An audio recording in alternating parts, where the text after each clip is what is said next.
중국이 코로나19 사망자 수를 축소하고 있다고 WHO가 밝혔지만 정작 중국 방역당국 관계자는 공식 사망자 수를 집계할 필요가 없다고 입장을 냈습니다.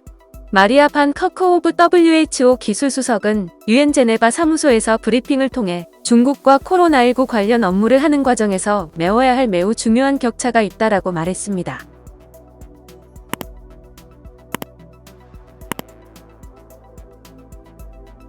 WHO는 중국이 제로 코로나 정책을 풀기로 한 작년 12월 초 이후로 중국 보건당국으로부터 신규 입원자 수 등 방역 관련 정보를 받지 못했다가 12월 26일부터 1월 1일까지 코로나19 신규 확진자와 입원자, 사망자 규모를 다룬 주간 현황을 최근 입수했습니다.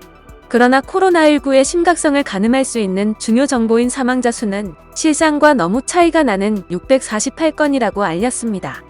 중국 국가위생건강위원회는 현재 모든 사망자에 대해 사인을 조사할 필요는 없다. 팬데믹 기간 핵심 과제는 치료라면서 중국 내 코로나19 사망자 수를 정확히 알 필요는 없다고 일축했습니다. 이어 팬데믹 기간 코로나19의 치명률과 사망률을 정확하게 판단하기는 어렵다. 중국 전문가 팀과 중국 정부는 항상 중요한 지표에 큰 중요성을 부여했다. 현 단계에서는 중증 질병 및 질병 사망 예방에 우선순위를 둬야 한다고 강조했습니다.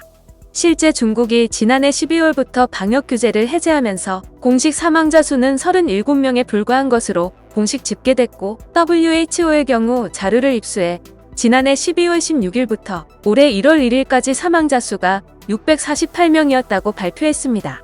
하지만 중국 주요 도시 화장장이 코로나19 방역 규제 완화 이전과 달리 포화 상태인 것으로 추정되는 모습이 포착되고 있습니다.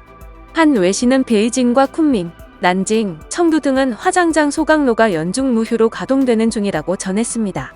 중국 방역당국이 코로나19 방역 규제를 완화한 이전 모습과 달리 화장장 주변 사람과 자동차 통행량이 늘었으며 한 현지 관계자는 시신을 방역 규제가 완화되기 이전 하루 최고치보다 2배 이상 처리하고 있다고 전하기도 했습니다. 일각에서는 중국 내 코로나19 사망자 수가 하루 5,000명에 가깝다는 관측도 나오고 있으며 중국에서 세 번째로 인구가 많은 허난성의 코로나 감염률은 89%라는 발표도 있었습니다.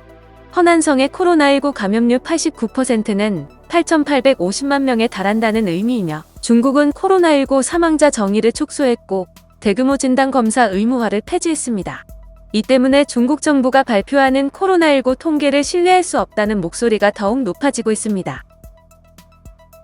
영상을 시청해주셔서 감사합니다. 여러분의 좋아요, 구독은 큰 힘이 됩니다. 지금까지 뉴스킹이었습니다.